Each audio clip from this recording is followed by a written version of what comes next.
اليوم لما نزلت على البلد من بكير وصل لي الزمان مع ملته،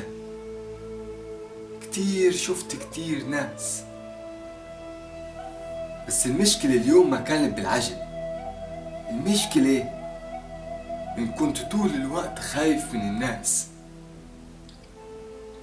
يعني مو خايف من حدا معين، ولكن حسيت حالي بدي أهرب منه طول الوقت.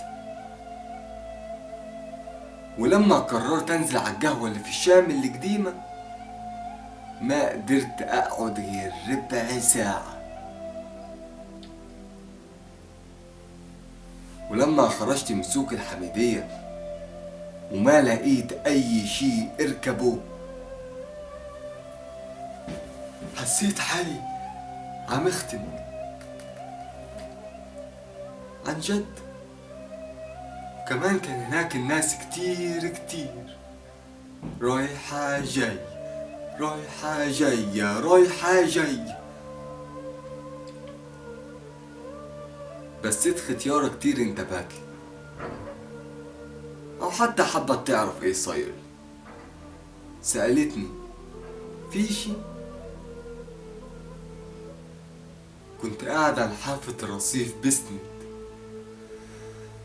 وعم حاول اخد نفس.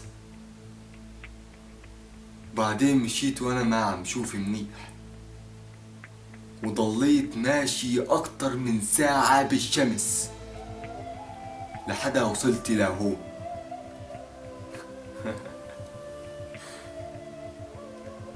يمكن احسن ما عم اطلع على برا بالنهار، اخر الليل تكون الناس روحت على بيوتها وفيها امشي وانا مرتاح اكتر.